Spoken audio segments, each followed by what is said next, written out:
Bonsoir et bienvenue dans Dr Watt, le podcast qui vous parlera de docteur mais n'aurait jamais, au grand jamais dû vous parler de Christopher Dunch. Tout le monde est entier là, qu'est-ce qui s'est passé? Le vaisseau a décollé sans le discombobulateur cyberatopique enclenché. Donc on s'est fait éjecter à l'atterrissage. Grand Poil, tu peux nous détecter le TARDIS s'il te plaît? Allez, c'est parti. On est toujours à Versailles. Oui, c'est beau, hein. Par contre, j'ai du mal à saisir l'époque à laquelle on est. Qu'est-ce qui te chagrine? Les trottinettes électriques. Oh, ça va, c'est un moyen de locomotion flexible et efficace. Faut vivre avec son temps, mon vieux, hein.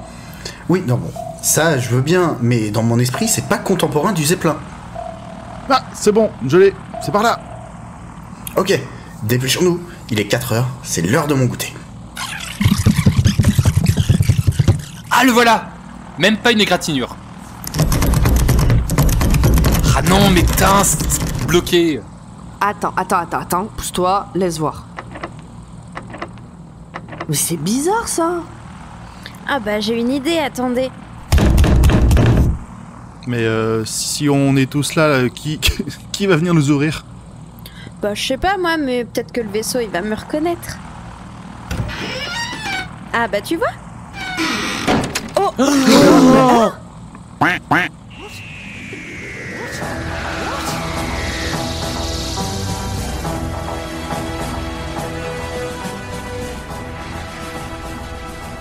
Bonsoir à tous et bienvenue.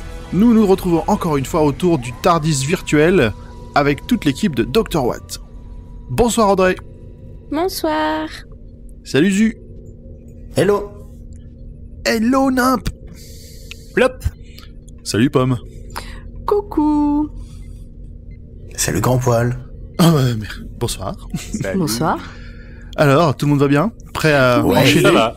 Oui, Ouais. moi je veux dire que je suis en train de boire un petit thé au jasmin bien chaud. Et du coup, ça me fait penser à notre copine Fanny qui était là avec nous la semaine dernière parce que je sais qu'elle adore le thé. Alors moi, je connais un autre podcast qui boit souvent du Earl Grey. J'ai l'impression que c'est une métaphore pour de l'alcool. Non, là c'est vraiment du thé. Hein, pas de Monstre Trésor, on vous voit, on vous a à l'œil.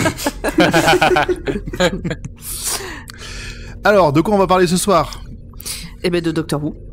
Ah bah, Oh, surprise. très bien. Voilà. Ce soir, on va parler de Rise of the Cybermen, le règne des Cybermen. Première partie. Attention. C'est sorti le 13 mai 2006 sur la BBC, le 11 janvier 2007 sur France 4. Le réal, c'est Graham Harper. Le scénariste, c'est Tom McCrae. Macré. Tom McCrae. Nous sommes toujours avec le 10e docteur David Tennant et on en est ravis. Il est avec Rose et Mickey. Moi, je trouve que sur ces épisodes, on pourrait dire que c'est un compagnon, même si je sais qu'il y a débat. Et donc, on retrouve un peu les mêmes acteurs que d'habitude, à savoir Rose, Billie Piper, Mickey, Noel Clarke, Jackie sera là, toujours joué par Camille Coduri, et nous allons retrouver Peter Tyler, donc le père de Rose, qui est joué par Sean Dingwall depuis le début. Petit synopsis rapide. Spoil free, vous pouvez écouter sans problème. Cette fois-ci, Rose, Mickey et le docteur sont coincés dans un monde parallèle. C'est absolument impossible, mais c'est fait. Ah oui, c'est c'est rapide. c'est spoil fait. C'est garanti sans très bien. spoil. Parfait. Eh ben, bon bah on va essayer de rentrer rapidement dans le full parce qu'on a vraiment très peu d'informations là. J'espère que Nab sera un peu plus sera un peu plus dans le détail. Alors, le TARDIS est mort, ils ont un truc et puis c'est fini. Bonne nuit.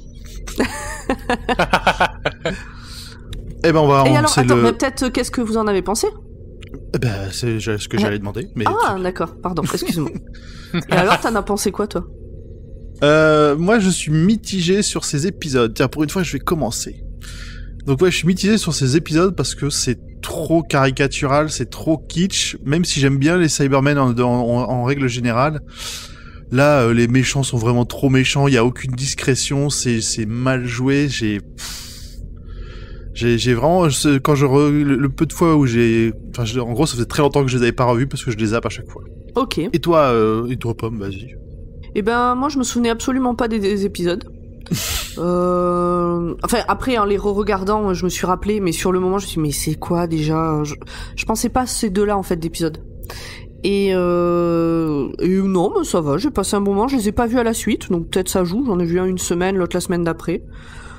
Puisque c'est 2 épisodes, comme je disais au début, c'est une première partie, donc les deux épisodes là que vous allez avoir cette semaine, dans 2 semaines sont ensemble. Bon, voilà. Ok, Ça va, passionnant. ça va. Merci. Non, ça Sans va, j'ai passé un bon moment. Et toi, Nap? Comme toi, et comme vous deux, sur le coup, je me souvenais absolument pas de ces 2 épisodes, parce que c'est des épisodes que je zappais. Et en les mettant, j'arrêtais pas de regarder combien de temps il restait avant la fin. Voilà. C'est mauvais signe.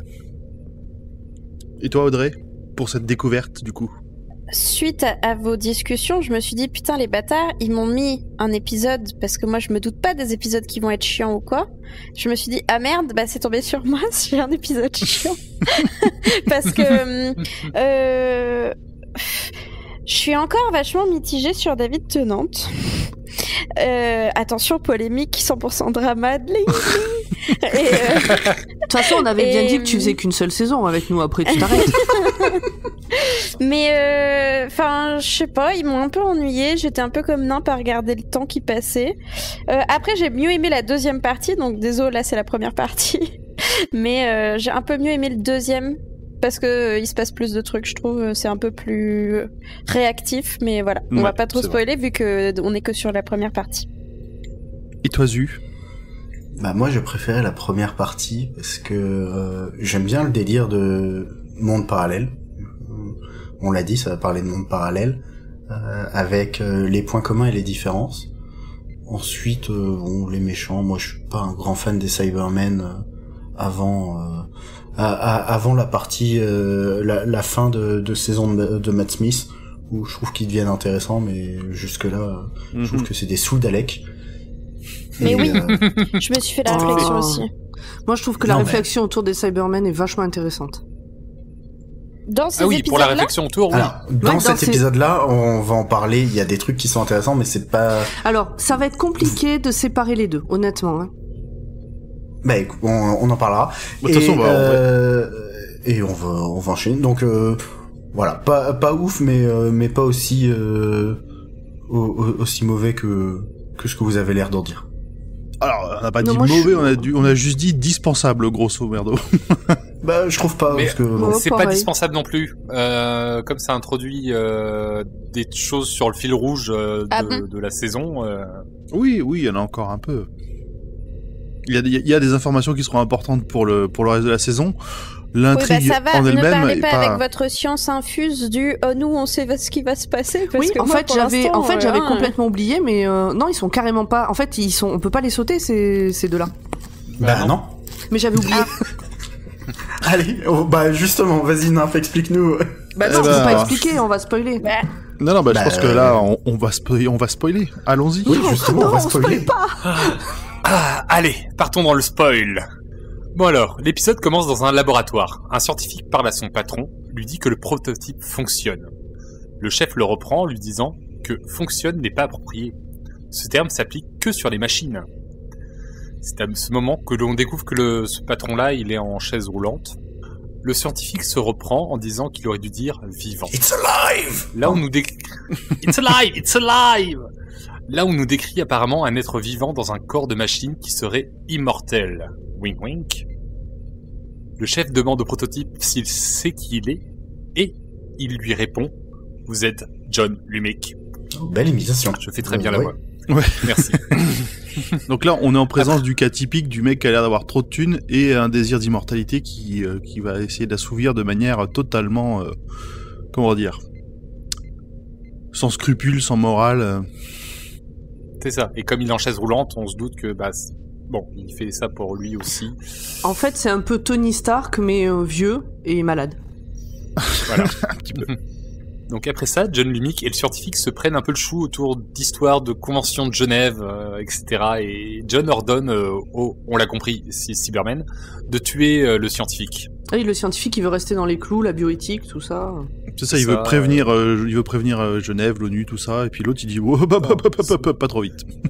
Est-ce qu'on n'aurait pas le droit? Est-ce qu'il faudrait peut-être demander un peu l'accord? Mais ta gueule. Puis John ordonne alors au capitaine de on sait pas encore quoi de prendre la direction de la Grande-Bretagne. Générique. Alors, on va arrêter. Juste un petit truc sur l'acteur qui fait John Lumick. Je trouve qu'il a une pure voix. Mais par contre, à côté de ça, il joue pas. Et il y a un truc qui était assez impressionnant, c'est que je crois qu'il cligne jamais des yeux. Il n'y a pas C'est un pas seul faux. moment dans les épisodes où il cligne des yeux. C'était extrêmement perturbant. Don't blink. C'est un elfe. On commence donc vraiment l'épisode sur une scène de Tardis typique. On a Mickey, Rose et le docteur. Donc dès le départ, ça m'a un peu agacé sur une chose. C'est que ça démarre directement sur un foutage de gueule de Mickey qu'il méritait pas du tout. 30 minutes avant, comme le docteur lui a demandé d'appuyer sur un bouton. Et du coup, ça fait 30 minutes qu'il ne lâche pas ce bouton. Tout en écoutant Rose et le docteur raconter leurs aventures. Et là, quand le docteur s'aperçoit qu'il a oublié de lui dire qu'il pouvait arrêter d'appuyer, le docteur ne cherche même pas à s'excuser. Limite, il se moque de lui. Oh, il se moque de lui, hein. Il se fout bien de parce sa que- gueule. Mickey lui dit et en fait j'aurais pu arrêter d'appuyer au bout de combien de temps? Oh bah 30 secondes. Donc en fait en 30 secondes il a zappé Mickey. Et je trouve que franchement ça en devient gênant la manière dont il est traité. Hein. C'est Et de en la plus, il y a le maltraitance. regard de Tennant à ce moment-là qui, genre, Mais juste oui. impassible, qui le regarde. C'est presque de haut, genre. méprisant. T'es trop con, toi. Bon. Au moment où Mickey lâche le bouton, il y a une explosion dans le Tardis. Ah, bah voilà. Le contexte du... Ah, bam. Le retour de C'est ça. Karma. Bam. Le contexte du temps a disparu et le Tardis s'écrase. Donc ça, c'est le docteur qui nous dit l'histoire du contexte du temps. Le vortex du temps. Vortex du temps. Je crois qu'en français, c'était le contexte. Oui, le contexte. En français, si. Ouais, Ah bon ils ont très mal traduit plein de trucs, comme pare-feu aussi. Bah, surtout que vortex, tu le traduis pas hors vortex. Oui, je suis d'accord. C'est compliqué de se Tu tromper. les as vus en VF, Nem? Oui, je les regarde en VF quand je fais le full spoil. Ok. Ouais, en fait moi aussi. Du coup, le docteur se relève et constate que le Tardis est mort. Triste. Aïe. Rose lui dit qu'on pourra trouver de l'aide pour le réparer et le docteur déclare gravement qu'ils sont perdus entre deux dimensions dans le vide total. Et là, Mickey, qui a simplement ouvert la porte, ajoute plus communément appelé l'ombre. Mais c'est à ce moment-là aussi où le docteur revient aussi un peu sur l'histoire des Time Lords, qu'ils sont tous morts, qu'avant ils pouvaient le faire facilement, mais que depuis que c'est le dernier Time Lord, le fait de changer de dimension, d'univers parallèle, n'est plus possible en théorie. Il me semble qu'il le fait un peu plus tard, ça. C'est peut-être un peu plus loin qu'il le fait. Mais oui, il va l'expliquer. Mais c'est dans cet épisode. C'est un truc qu'il va régulièrement parler quand il est dans le Tardis, en train de chercher comment sauver, comment réussir à repartir. Ils sortent tous, et surprise, ils sont effectivement tombés à l'ombre, mais il y a un hic. Sur un journal, la date indique qu'ils sont revenus dans le présent, mais il y a une petite différence. Le ciel est plein de zeppelins. C'est une nouvelle mode qui est apparue assez rapidement. Et vraiment, il y en a, C'est comme les trottinettes. il y en a une dizaine dans le ciel de Londres. Ouais, ça fait beaucoup, hein, parce que c'est Oui. compliqué, Oui. c'est Faut pas que ça se compliqué de rentre dedans, naviguer.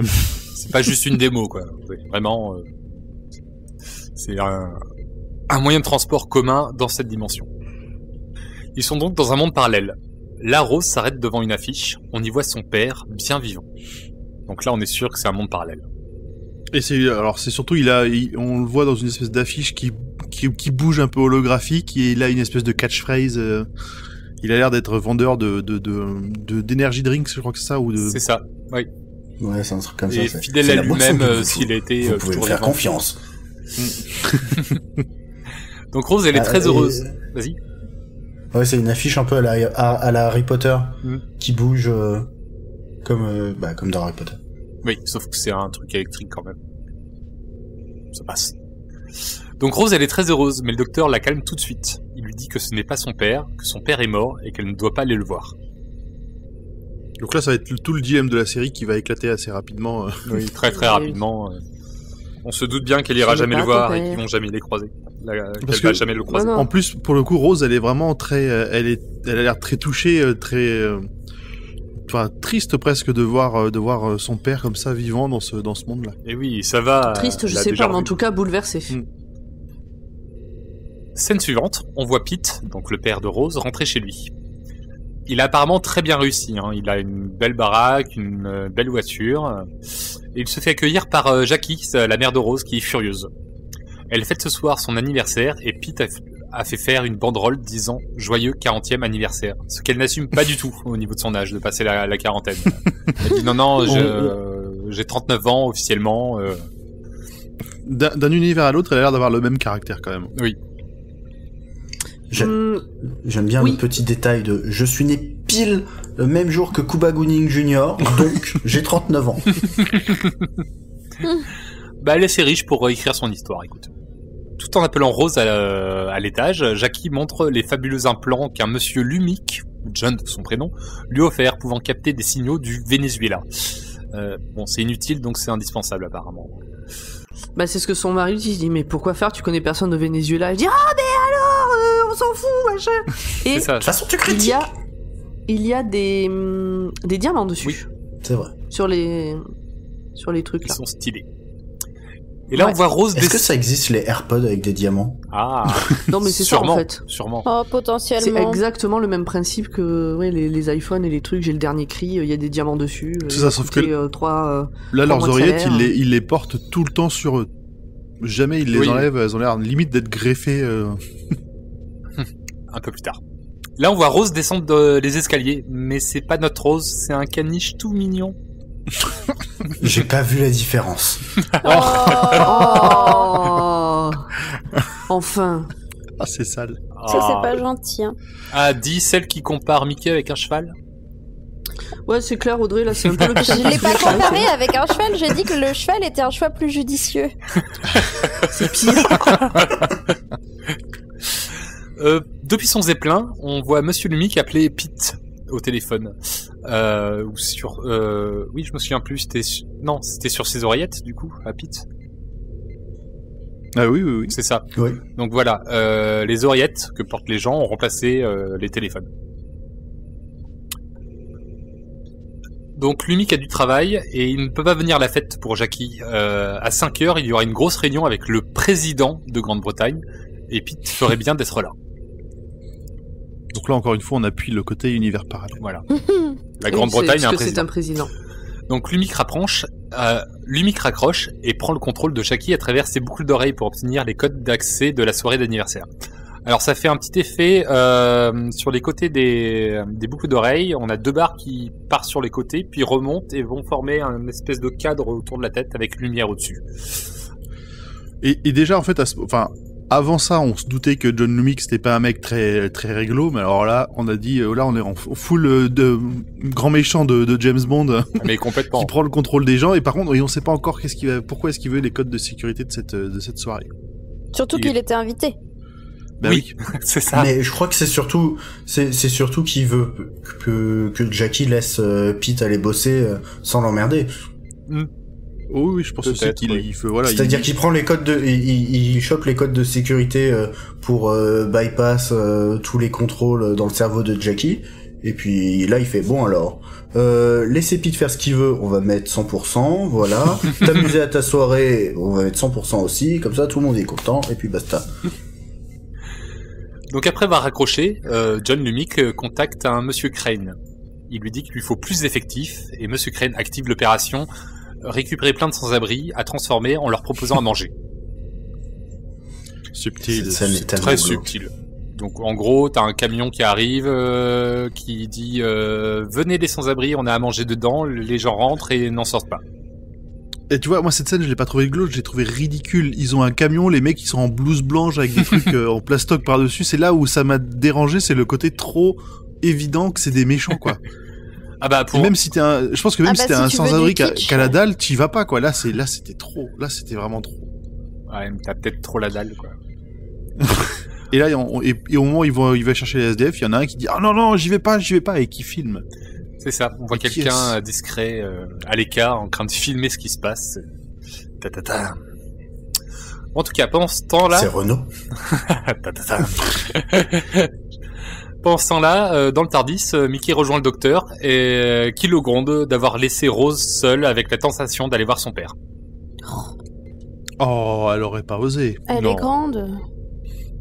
En tout cas, pour Faut l'instant, faire des bêtises pour apprendre. Hein. Pour l'instant, Rose, juste, elle se balade, elle regarde voler les zeppelins, et d'un coup, il y a son téléphone qui sonne, et on y voit une news vidéo où on apprend que Cebus Industries, la société de John Lumick, est très puissante, et qu'ils aident les sans-abri aussi. Et on a une petite référence fil rouge qui est coupée. Oui, il parle de Torchwood, il y aura quelques mentions de Torchwood dans cet univers. Ouais. C'est bien que je me suis demandé à un moment donné si Torchwood n'était pas... on verrait pas Torchwood. Bah oui, parce qu'ils ont... D'habitude, t'as une mention, là, il a quand même eu au moins 3 ou 4 dans un seul épisode, oui. C'était... Là, ça fait vraiment partie de l'univers, en tout cas, avec le même nom, etc. quoi.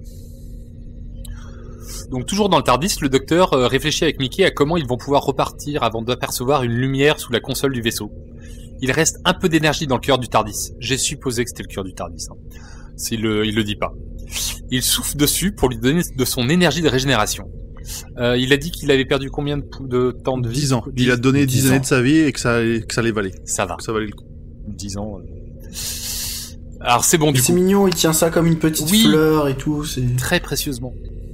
C'est grave. Et du coup c'est bon. Dans 24 heures, le TARDIS sera de nouveau prêt à décoller. Du coup c'est quartier libre. On a déjà vu un truc comme ça dans un autre épisode. Et à ce moment-là, en plus, il y a un truc qu'on comprend. Alors, déjà, il y a Mickey alors, je crois que c'est un peu après, mais il y a un truc qu'on comprend pas, c'est pourquoi est-ce que le docteur ne veut pas que Rose voie son père. À part le fait que ça va lui faire du mal, on n'a pas l'impression, et en tout cas, et par la suite, on le verra, que ça va avoir des conséquences sur l'univers. Ah bon? Tu vois, on a déjà eu des cas où, ils nous ont déjà expliqué que quand tu voyages dans le temps, si tu touches la personne que tu étais à une époque différente, tu peux causer des trucs mon dieu, c'est grave. Oui. Là, on est dans un univers parallèle. C'est surtout pour que Rose souffre pas trop, hein. Bah oui, surtout qu'elle existe même pas dans cet univers-là. Oui. Ça ils le savent pas. Elle le sait pas encore. Oui. Et le docteur non plus. Mais bon. Ensuite, on a le docteur et Mickey qui retrouvent Rose dehors, près de son banc. Elle avoue avoir fait des recherches sur son téléphone et avoir appris qu'elle n'était pas née et que ses parents étaient très riches. Alors là, voilà, elle le sait maintenant. Je l'ai pris un peu comme si aussi elle se disait tiens, c'est bizarre, mais comme elle est pas née, ses parents se comportent beaucoup mieux. Alors, oui, ça peut être une façon pour elle de voir les choses. Ouais. Ils sont riches, ils sont encore ensemble, son père est vivant. Ouais, mais c'est une dimension parallèle. Il y a plein d'autres facteurs que la naissance de Rose. Mais c'est vrai qu'au niveau de l'introspection, tu prends un coup au moral. Ouais. En tout cas, elle décide d'aller les voir contre l'avis du docteur. Mickey, lui, de son côté, il décide de se barrer également. Il dit au docteur qu'il ne sait rien de lui et qu'il a aussi des choses à voir. Et là, Mickey met le docteur devant un choix moral, leur disant attendez, vous allez voir suivre qui, Rose ou moi? On sait très bien tous les deux que ça va être Rose, quoi. Donc, bien sûr, le docteur décide de suivre Rose. Et ça m'a énervé parce que ça aurait été hyper intéressant que le docteur suive Mickey, parce que Rose, il sait qu'elle est capable de se débrouiller. En plus, il sait exactement où elle va, alors que Mickey, il sait pas. Il peut aller foutre un gros bordel n'importe où. Ouais, mais on voit encore qu'il s'y intéresse pas, quoi. Il s'y est pas intéressé avant, il va pas s'y intéresser maintenant. Oui, c'est exactement ce que lui reproche Mickey, quoi, à ce moment-là. C'est attendez, vous savez rien de moi, vous avez jamais rien demandé, lâchez-moi, quoi. Et c'est là où sa prochaine incarnation apprendra un peu des erreurs de celle-ci. Tout à fait, c'est vrai. Les relations du prochain docteur avec Rory sont quand même beaucoup plus cool que celle de celui-ci avec Mickey, quoi. Oui. Bon, en tout cas, on retrouve Pete avec le président de la Grande-Bretagne sur une piste d'atterrissage de Zeppelin. Ils discutent de la personnalité de John Lumick, qui s'apprête à rencontrer. Quelqu'un de brillant et intelligent, mais est-ce qu'il est fou? Selon Pete, non, mais bon, ça n'a pas l'air clair. Il lui fait pas non plus totalement confiance. Voilà. Il sait que c'est quelqu'un de vraiment très très intelligent, un génie, mais que derrière, il sent bien que sa morale, elle est pas au top. De son côté, Mickey semble se rendre dans un lieu très précis, dans un quartier défavorisé, où le couvre-feu est de mise dans ce monde parallèle. On a l'armée qui garde l'entrée de la zone. Pendant ce temps, on a Rose qui raconte au docteur l'histoire de Mickey. Sa mère allait mal, son père est parti alors que sa mère allait mal, et au final c'est sa grand-mère qui s'est occupée de lui. Mais sa grand-mère est morte en tombant dans les escaliers un jour, et du coup il est tout seul, quoi. Moi, j'aurais dit que sa mère était morte et que son père avait fini par lâcher l'affaire de l'élever. Enfin bon, quoi qu'il arrive, c'est... Moi, je m'étais demandé... Oui, c'est à peu près ce que j'avais retenu aussi. Moi, j'avais compris que son père était parti parce que, alors que sa mère était mal. Ouais, ou peut-être et après les deux, déduire que sa mère étant mal enfin, était recueillie par sa grand-mère et on n'avait pas la fin pour sa mère. Bref, joie et bonheur. Rose et le docteur entendent une sonnerie dans la rue et tous les passants se figent. L'appareil, les boucles d'oreilles des gens clignotent et Rose sort son téléphone et s'aperçoit que les boucles d'oreilles sur son téléphone, elle voit ça parce que ça fait téléchargement, permettent aux gens de récupérer les news directement dans leur cerveau. Le docteur lit sur le téléphone que l'UMIC a presque toutes les sociétés de Grande-Bretagne. Donc c'est vraiment le Amazon, le Microsoft et tout ce que vous voulez de Grande-Bretagne, y compris celle de Pete. Et après que Rose lui fait les yeux doux, le docteur craque et accepte d'aller rencontrer Pete pour en savoir plus. Alors cette scène me met énormément mal à l'aise, notamment depuis 1 an que Apple a sorti ses AirPods et que tu te balades dans la rue et tu vois les gens avec des trucs dans les oreilles tout le temps, qui ont pas de fil et... Alors pardon, mais on fréquente pas les mêmes quartiers. Le RER-A pour ne pas le citer et le RER-C, voilà. Mais voilà, quand je vois ces trucs-là et que je revois cet épisode, il y a un lien qui se fait dans mon cerveau. Alors, moi, la question... J'y passe des conserves chez moi. On dirait Black Mirror. Oh, c'est vraiment trop Black Mirror. En tout cas, moi, de mon côté, je me suis demandé il se passait quoi si t'étais en train de conduire à ce moment-là, quoi. Oui, entre les mecs qui conduisent, les conducteurs, enfin les pilotes d'avion, ça a l'air gênant quand même leur mise à jour. Et voilà. Alors peut-être que c'est bien foutu. Après une mise à jour, t'es pas toujours sûr que ça se passe comme t'as prévu. Ça dépend comment les tests ont été faits, tout ça. Bon. Tu peux avoir un blue eyes of the death. Exactement. Bon, en tout cas, de son côté, Mickey, il arrive chez sa grand-mère parallèle. Et c'est amusant, dans ce monde parallèle, apparemment, son double s'appelle Ricky. Comme Ricky. Et sa grand-mère était très inquiète. Apparemment, son double... Et alors, attends, on rappelle que Ricky, c'est comme ça que le docteur appelle Mickey pour le faire chier. Bien sûr. Pour ceux qui auraient pas suivi. Mickey apprend que son double Ricky aurait disparu et sa grand-mère a l'air de s'inquiéter de ses mauvaises fréquentations. Ouais, elle parle de ces gens avec qui ils traînent, qui sont toujours dans un van, et à ce moment-là, un van surgit. Attends, pas si vite. Il y a aussi il y a un petit côté mignon parce que Mickey est très content de retrouver sa grand-mère. Il aperçoit la moquette qui traîne à côté de l'escalier et là on comprend aussi qu'il se reproche la mort de sa grand-mère qui tombait dans les escaliers et qu'il aurait dû enlever cette moquette. Voilà, le morceau de moquette qu'il voit quand même, il est sur la dernière marche qui est tout en bas. J'avoue. Mais on sait pas quel âge elle est fragile à cet âge-là, c'est fragile. Mais en tout cas, à ce moment-là, il y a une fourgonnette qui surgit, qui attrape Mickey pour le jeter dedans. Apparemment, Ricky, donc son double, appartiendrait à un genre d'organisation enquêtant sur la disparition des sans-abri, et Lumic, donc John Lumic, est le principal suspect avec sa méga société. Et sa tronche de grand méchant. On commence à comprendre que... Ouais, c'est ça. Vraiment le grand méchant. On commence à comprendre que Cybus Industry, ça fait tout, quoi. Tout a l'air de leur appartenir. Même Rose, à un moment, on l'a vu, son téléphone s'est connecté automatiquement au réseau Cybus. Tout a l'air de tourner autour de l'entreprise. C'est ça. Donc oui, les oreillettes des gens, en fait, sont sur un réseau qui est contrôlé par cette société. Donc le truc qui fait que les gens s'arrêtent, qu'on télécharge des trucs dans leur cerveau et qu'on récupère les codes de la maison. Normal.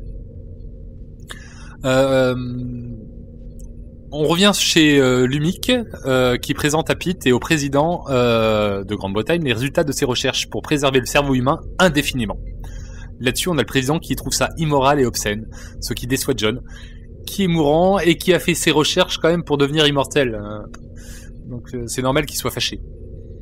Et on a un petit côté désespéré de John Lumic à ce moment-là, même si parce que même le président lui laisse même pas finir et il dit non mais me présente rien du tout, de toute façon ce sera non. C'est ça. Donc là-dessus on a le président qui part et Pete qui est libéré par Lumic en disant non allez-y, vous pouvez aller boire à des coups avec le président, je vous laisse.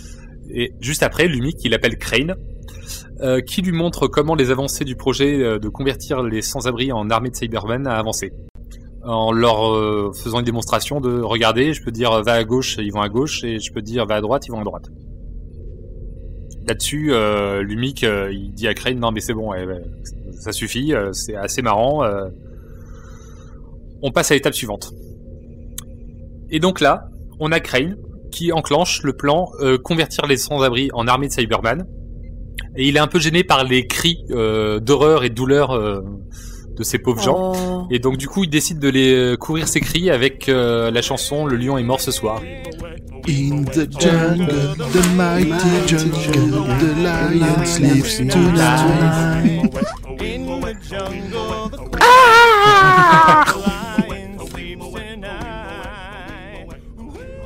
On retrouve Mickey et sa nouvelle bande qui arrivent à une espèce de planque, mais toutes les lumières sont allumées.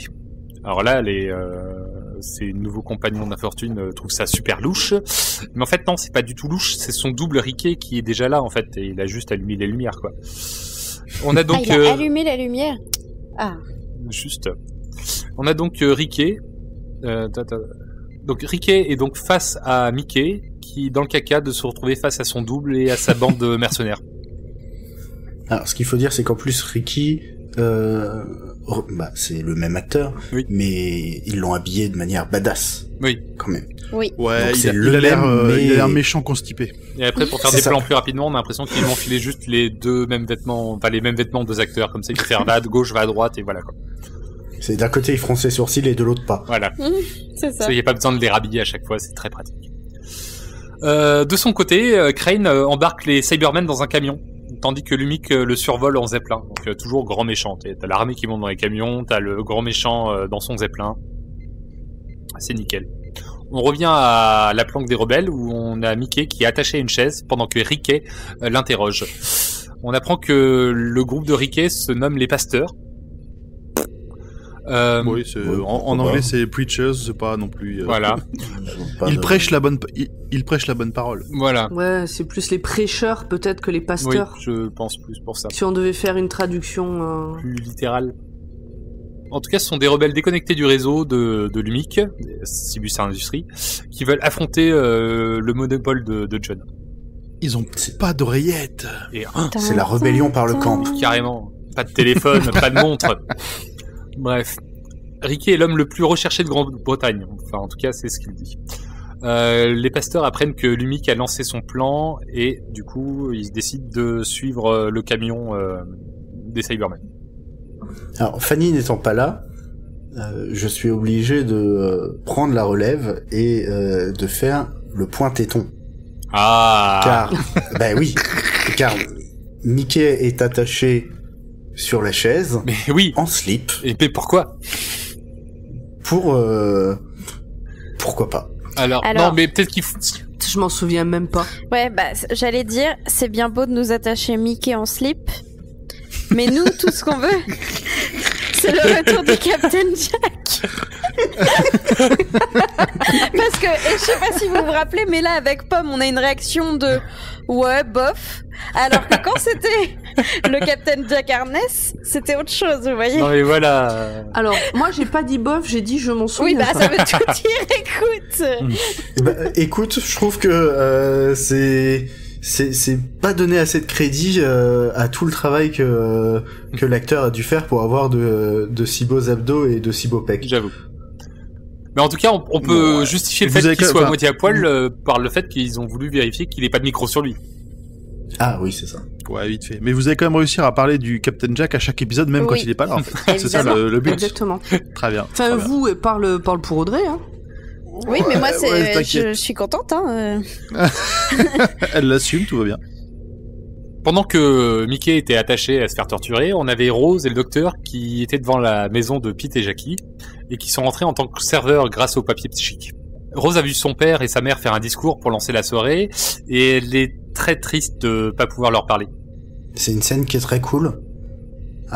Pendant qu'ils se faufilent, etc., et qu'il y a les discours et que c'est dans la soirée, c'est une scène, c'est pour moi la scène la plus cool de l'épisode, pour une raison qui est très très con, mais c'est que c'est filmé en caméra à l'épaule, ce qui est très très rare dans Doctor Who, et ça donne vraiment l'impression d'être dans la soirée avec eux.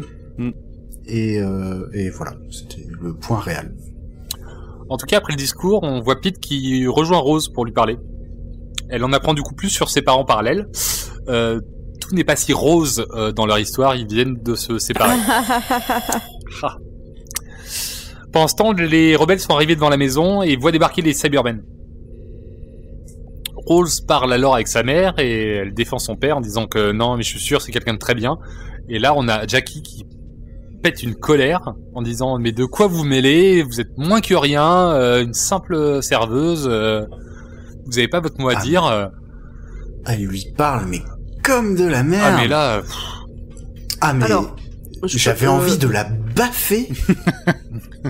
Comme d'hab, non? Enfin, c'est toujours le cas. Moi, ma première réaction a été de dire, mais putain, tu parles pas comme ça. C'est pas parce qu'elle est serveuse que tu lui parles comme ça. Et après, je me suis dit, c'est déjà arrivé qu'une collègue que je connaisse à peine se permette de faire des commentaires sur ma vie privée. Et j'ai eu envie de l'insulter aussi, alors qu'elle était pas spécifiquement serveuse, tu vois. Ouais, Donc, je pense que là...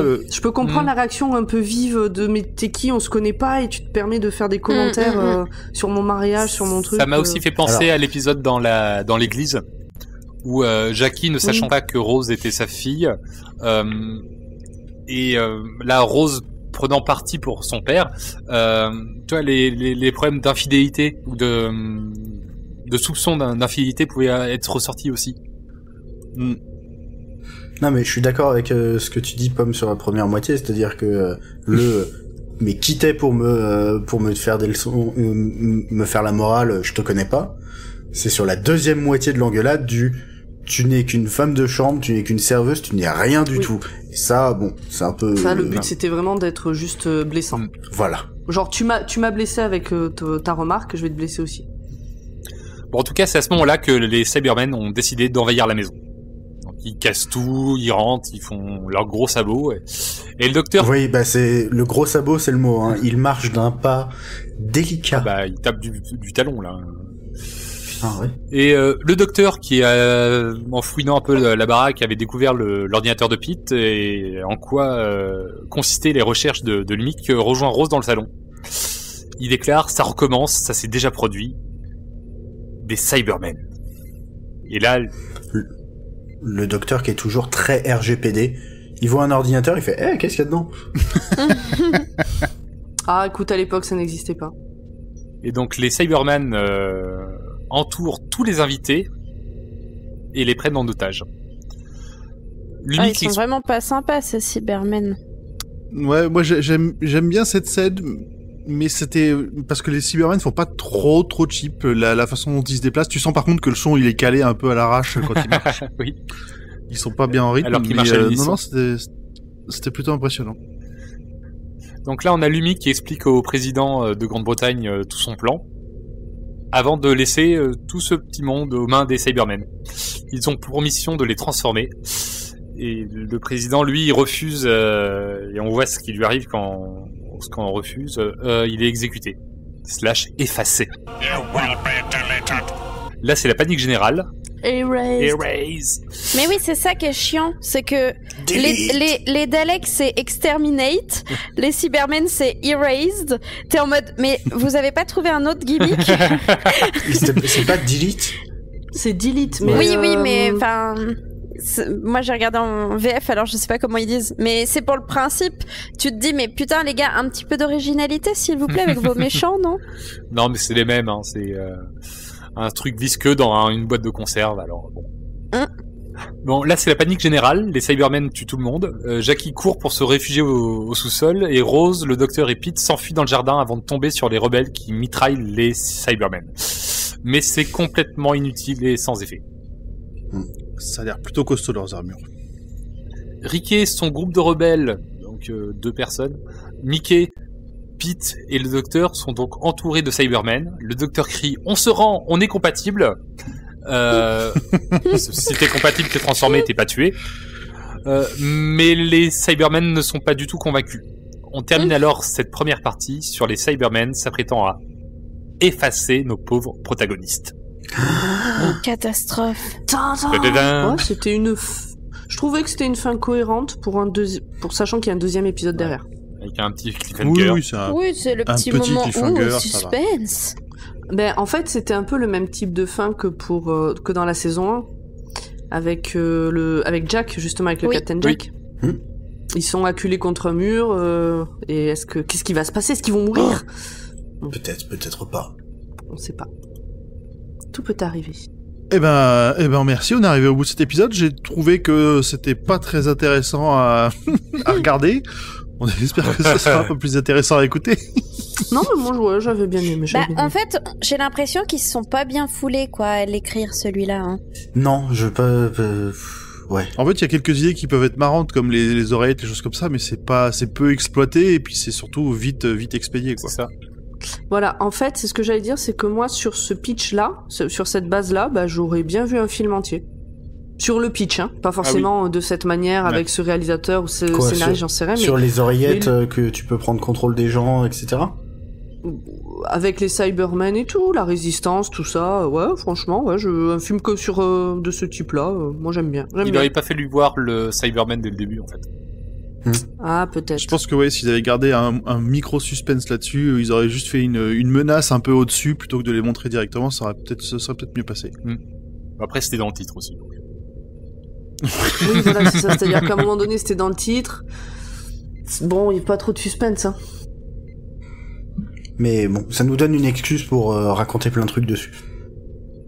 Eh ben, écoute, Ouais. tant mieux. D'ailleurs, c'est le moment de... Si vous avez quelque chose d'autre à rajouter encore? Non. Non. Eh ben, on va passer aux détails que vous avez probablement ratés si c'est la première fois que vous voyez l'épisode, alors que nous, non. Allez, je commence. Alors, on va vous parler de l'endroit où le docteur pense être au début de l'épisode, dans le vide entre les espaces, qui porte un nom un nom très original, le vide.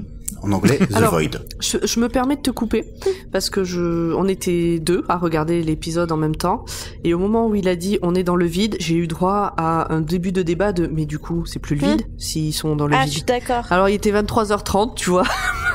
Je voulais juste regarder l'épisode. Alors, je te conseille des vidéos de Étienne Klein là-dessus.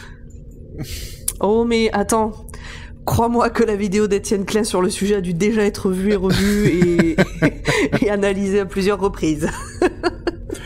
Donc c'est un endroit que nous appellerons le vide, voilà, qui ne l'est pas forcément, mais qui s'appelle comme ça. L'ex-vide, du coup. Bah, il peut s'appeler le vide sans lettres. Ouais.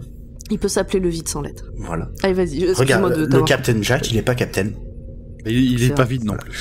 Donc c'est l'espace entre les dimensions, et il ne faut pas confondre le vide avec le vide blanc, qui s'appelle The White Void, qui est un endroit où le second docteur a atterri, un peu par hasard, un peu comme là aussi, où atterrissage d'urgence, en essayant de fuir une éruption volcanique, et dans le vide blanc, ils se sont retrouvés attaqués par une entité qui s'appelle le Maître des Lieux.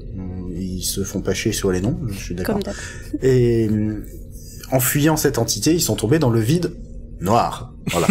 Ça vous donne un peu une idée Ok. De l'inspiration. de l'inspiration et de tous les types de vides qui existent. Si j'en parle, c'est parce que c'est intéressant. Dans le vide noir, il y a un truc qui s'appelle la Terre fictive, The Land of Fiction, où les personnages fictifs existent et le docteur va avoir des aventures avec.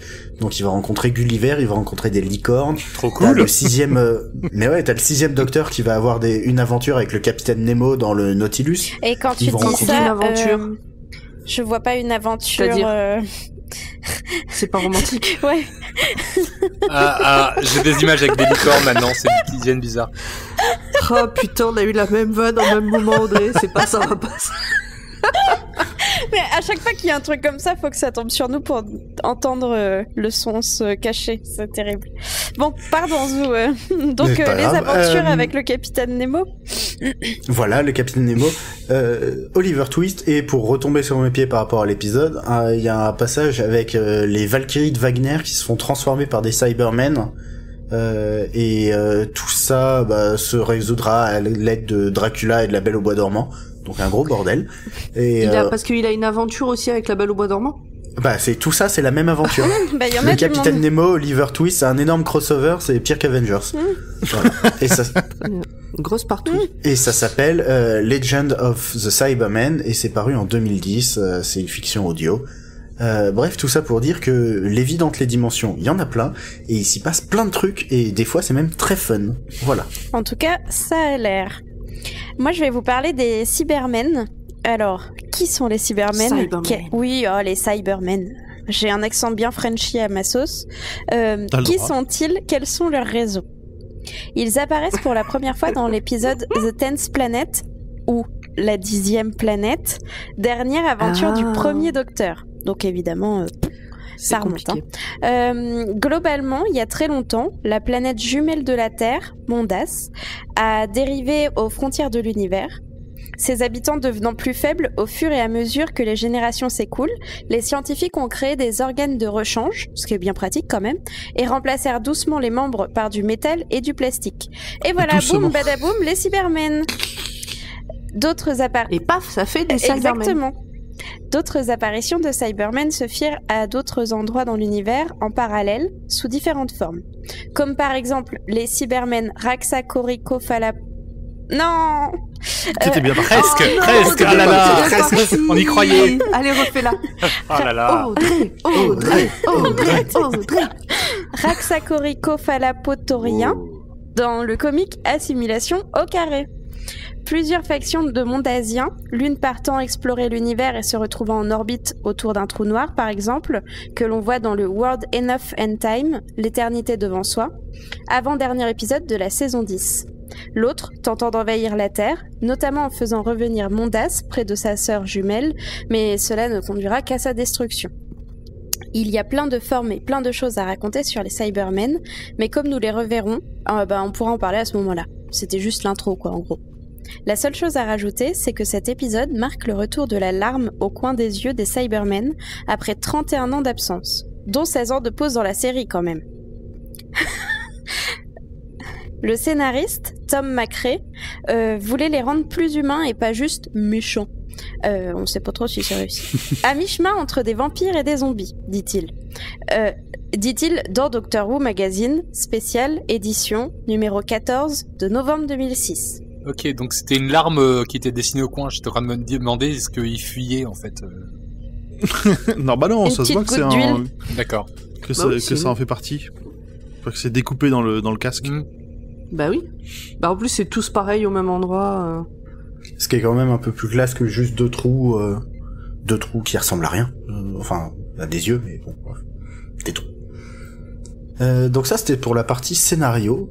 Pour la partie un peu plus tournage et anecdote sur la production de Doctor Who, Graham Harper, c'est le seul réalisateur de la série classique qui est revenu pour le relaunch. Donc c'est déjà cool. Et ensuite, il y a quelques petits problèmes quand même dans le tournage de cet épisode. Alors, par exemple, vas-y. Oui, j'ai vu ce problème. D'ailleurs, ça m'a fait un peu tiquer. Mais j'adore regarder les petits couacs dans les films et tout ça. Et je sais pas si vous avez remarqué, mais quand Mickey rencontre sa grand-mère, on peut voir la perche de son dans le reflet de ses lunettes. Si. C'est le problème des lunettes de soleil un peu... ça réfléchit bien. Ouais. Et il y en a un autre, c'est quand Pete se gare devant chez lui, les plaques d'immatriculation devant et derrière, bah c'est pas les mêmes. Ah bah il est peut-être hors la loi, on sait pas. Hein. Ouais, Bof. D'après Russell T. Davis, le fait que Jackie fête son 40e anniversaire est volontaire. Ça correspond au fait que l'épisode était diffusé 40 ans après l'épisode The 10th Planet, la 10e planète, dans lequel le premier docteur se régénère et où les Cybermen apparaissent pour la première fois, bah comme je l'ai déjà dit juste avant. Ah, c'était réfléchi. Ouais, je trouve que c'est un peu gros quand même, mais bon. Ouais, puis elle fait pas 40 ans de Jackie. Hein. Non. De toute façon, même si elle le fait, on lui dira pas le contraire parce qu'on va pas s'en prendre une. C'est ça, tout à fait. Eh ben, merci à tous, on a fait le tour.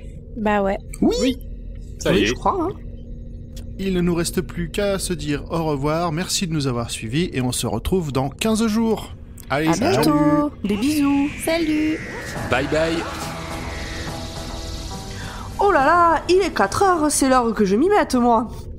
Et bonsoir et bienvenue dans Dr. Watt, le podcast qui vous parlera de docteur, mais jamais au grand jamais des paupiettes de vos... Aïe, Non, ça va pas. Bonsoir et bienvenue dans Dr Watt, le podcast qui vous parlera de docteur, mais jamais, au grand jamais, de gastronomie bulgare. Qu'est-ce qu'on...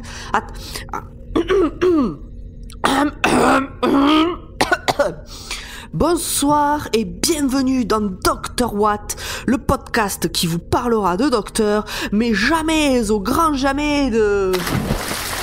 Mais qu'est-ce que c'est ça encore ? Mais c'est pas possible, Nemp ! T'as encore oublié de verrouiller la chatière.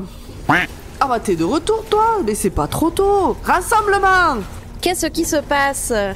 Eh bien il se passe que Zu a encore remis de la flotte partout et qu'on comprend rien à ce qu'il dit. On en est où là de l'antidote pour son problème de canard-garou ? J'ai des pistes, mais je bloque un peu. Et puis, il faut savoir ce que tu veux, hein. Je t'ai déjà fait ton proto de... D'ailleurs, à ce propos, Pan, tu penses que ça a marché ton bidule ? Soyez patient, hein. Attends, justement, je détecte un truc qui approche.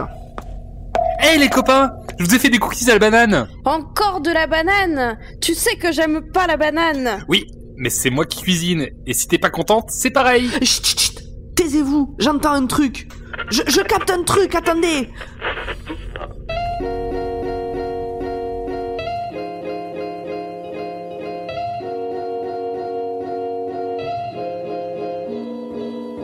Salut les petits loulous, c'est Monsieur Siri, et je présente Monsieur Siri and Friends, un podcast série télé. Qui l'eût cru ? Je t'ai cru. Salut, c'est Maxime de Tire-Bouchon. Chaque mois, nous parlons vin, viticulture et partons à la rencontre des vignerons du sud de la France pour leur donner la parole. Tire-Bouchon, le podcast qui parle de pinard. Bonjour, je m'appelle Flavien et j'ai le plaisir de vous présenter Listen to the Game, un podcast de let's play de jeux vidéo. Merci de votre attention et à très vite. Salut, c'est Dash. Salut, c'est Bastos. Salut, c'est Potrel. Dès le 23 septembre, retrouvez votre podcast Dans le Slot, une émission 100% hockey sur glace. Bonjour tout le monde, moi c'est Aurélie. Très bientôt, je serai dans vos oreilles avec mon podcast Il You. On y décortique les questions que vous n'avez peut-être jamais osé poser sur le corps humain. À très bientôt sur Podcut.